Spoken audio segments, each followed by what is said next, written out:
Hi friends, ये दूसरी scheme आती है, वो आती है रीस्ट्रक्चर मॉडिफाई स्कीम। मतलब कुछ मॉडिफाई किया गया है चीज़ों को देखते हुए। जैसे प्रोडक्शन लिंकेज इंसेंटिव स्कीम थी for promotion of domestic manufacture और ऑफ क्रिटिकल केएसएमई, जो मतलब है कि स्टार्टिंग जो मटेरियल कंपनी है, जो इंटरमीडिएट कंपनी है या एपीआईएस कंपनी है, एक्टिव फार्मास्यूटिकल इंटीग्रेंट वाली कंपनी है, उनके लिए भी है। अब ये है क्या, ये चीज़ें क्या होती हैं, क्रिटिकल केएसएमएस क्या होते हैं, मतलब ये जैसे जो होती हैं की स्टार्टिंग में मटेरियल, जो भी आपको रॉ मटेरियल लगता है ना दवाई बनाने में, जो वो वाली कंपनी है। क्योंकि इंडिया में क्या है, जो अब 80 to 90% जो फार्मास्यूटिकल एपीआई है ना, एक्टिव फार्मास्यूटिकल इंटीग्रेंट, यानी कि दवाई बनाने के जो आपको रॉ मटेरियल चाहिए, वो 80 to 90% हम चाइना से क्या करते हैं, इंपोर्ट करते हैं। तो ऐसा देखा जाएगा कि हम 90% यानी कि हम चाइना पे कहीं ना कहीं 80 to 90% किस पे डिपेंडेंट है, चाइना पे डिपेंडेंट है। तो इंडिया चाहता है कि ये हमारी कंट्री में डेवलप हो और हम ही जो हमारे मैन्युफैक्चर जो पूरे वर्ल्ड में इतना मशहूर है हमारा फार्मास्यूटिकल प्रोडक्शन में, वो हम और बढ़ा पाएँ और अच्छे से बढ़ा पाएँ, किसी कंट्री पे डिपेंड ना रहे। तो उसको देखते हुए प्रमोशन करने के लिए डोमेस्टिक मैन्युफैक्चरिंग को और क्रिटिकल केएसएम और ड्रग इंटरमीडिएट्स को बढ़ाने के लिए या एपीआई को बढ़ाने के लिए ये स्कीम लेके आया है। तो इंश्योर करना है आप sustainable domestic supply and their reduce, मतलब चीज़ों को चलती रहें। इंडिया जो इम्पोर्ट पर डिपेंडेंसी है इंडिया की, उसको कम किया जा सके। कि जो इम्पोर्ट पे डिपेंडेंसी है इंडिया की चीज़ों के लिए, उसको कम किया जा सके। तो इस स्कीम के अंदर ये है। स्कोप क्या है कि फाइनेंशियल इंसेंटिव प्रोवाइड करना है, कि इसको based on the sale made by the, जो भी वो सेल करता है 41 प्रोडक्ट की, जो प्रोडक्ट डिसाइड किए होंगे उन्होंने, जो उनकी सेल करता है। जैसे दवाई बनाई उसने 41 प्रोडक्ट जो भी उन्होंने इसके अंदर रखे हैं, उनसे कोई रिलेटेड दवाई बनाई तो उनको इंसेंटिव प्रोवाइड किया जाएगा। आउट ऑफ 53, ठीक है ना, which cover all the identified 53 API भी हैं उसमें।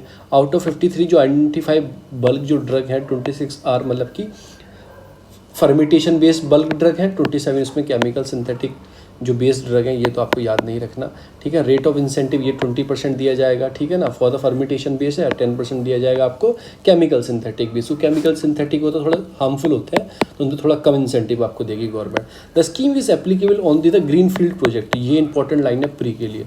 स्कीम किस चीज़ के लिए, ये only green field. Green field क्या होता है, जो आप न्यू चीज़ बना रहे हैं। ब्राउन फील्ड क्या होता है, जो ऑलरेडी बनी हुई है कोई कंपनी, उसमें आके इन्वेस्ट करते हो, उसे ब्राउन फील्ड इन्वेस्टमेंट बोलते हैं। या ग्रीन फील्ड क्या होता है, न्यूली डेवलप होता है। तो न्यूली चीज़ बनाने के लिए डेवलप किया जाएगा। जो फाइनेंशियल इंसेंटिव है उसको मतलब एलिजिबल रहेगा manufacture on their incremental sale. कितनी आप सेल कर रहे हो 2019-20 का बेस ईयर आपको चेक करना है ना, सेल कितनी हुई, तो उसका बेस ईयर क्या रखा गया, 2019-20 रखा गया। इससे 6 साल तक आप कितनी सेल करते हो, उसके हिसाब से आपको इंक्रीमेंट दिया जाएगा। Scheme will shell implement through the project management agency, ठीक है ना, जो इसे क्या करेगी, जो नॉमिनेटेड होगी डिपार्टमेंट ऑफ फार्मास्यूटिकल करेगा। और टेन्योर इस पीरियड का ये से ये है जिस स्कीम का पीरियड का, तो ये आपको याद रखना है।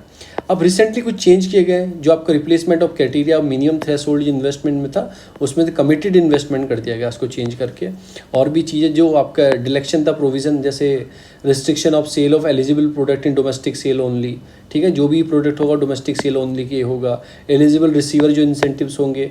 तो एक तरह से क्या किया गया, आपका जो क्या चल रहा था, इतना बड़ा आपका पेंडेमिक पीरियड चल रहा था, तो इन्होंने क्या करा, विदेशों में ना भेज के जो डोमेस्टिक सेल में ही दिया जाएगा आपको चीज़ें, जो इंसेंटिव दी जाएंगे डोमेस्टिक। क्योंकि हमें किसकी ज़रूरत थी, हमें ये क्लोरोफ्लोराइन आपका, इन सारी दवाइयों की बहुत ज़रूरत थी हमें।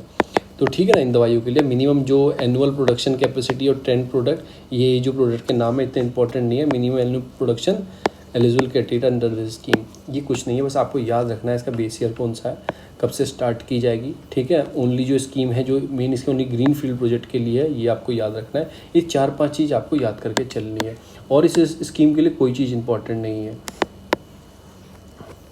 और कोई चीज़ इसके लिए इंपॉर्टेंट नहीं है, क्योंकि फार्मास्यूटिकल इतनी इंपॉर्टेंट नहीं आती इसके लिए। इस साल पूछ लेंगे, इसलिए उन्होंने मेंशन भी कर दिया। तो आपको याद रखना है कितनी एपीआई वीपीआई ये काउंट नहीं करना है, क्योंकि इसमें कभी भी क्या होता है, फिगर चेंज होती रहती है, गवर्नमेंट इधर से उधर कुछ भी करती रहती है। बस ये याद रखना ओनली ग्रीन फील्ड प्रोजेक्ट के लिए। जो भी इसका होगा, मतलब जो इंक्रीमेंटल सेल करेगा, उसका बेस ईयर ये रखा गया, इतने साल के है।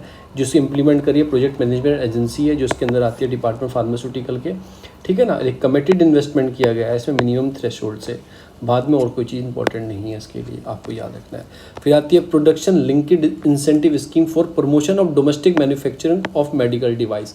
अब ये होगी डिवाइस के लिए, जो आप डोमेस्टिक हमारी कंपनी है वो बना रही हैं वो डिवाइस के लिए। इसमें भी क्या क्या बूस्ट करना है, जो अपनी मैन्युफैक्चरिंग डिवाइसेस हैं, मेडिकल डिवाइसेस हैं, उनको मेडिकल डिवाइसेस कैसे, जैसे आपके कोई भी इक्विपमेंट्स हो गए जो ऑपरेशन में यूज़ होते हैं, या कोई भी डिवाइस हो गए, जैसे आप कान के लिए मतलब जो जिनको सुनाई नहीं देता कान की मशीन यूज़ करते हैं, कोई भी डिवाइस हो, सभी मेडिकल डिवाइस में आते हैं।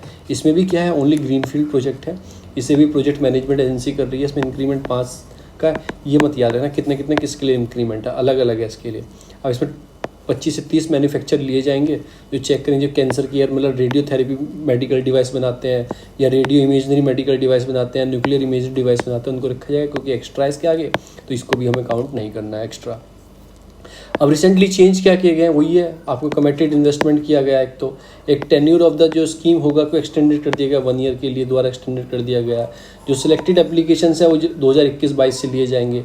सेल्स फॉर द पर्पस जो अवेलेबल रेग incentive will be announce for a 5 year, मतलब 5 साल तक रहेगा, जो फ्रॉम इससे स्टार्ट होंगे, और इंस्टेड ऑफ 2021-22 से नहीं, 2022-23 से जो स्टार्ट होने वाली कंपनीज है ग्रीनफील्ड, उनके लिए इंसेंटिव्स दिया जाएगा। तो ये 2 स्कीम थी, आपको याद रखना है। एक एक वीडियो हम 2-2 स्कीम के लिए बनाते हैं, ठीक है। आप थैंक यू सो मच। अगर वीडियो अच्छी लगे तो लाइक सब्सक्राइब शेयर जरूर करना इस चीज़ को। Thank you.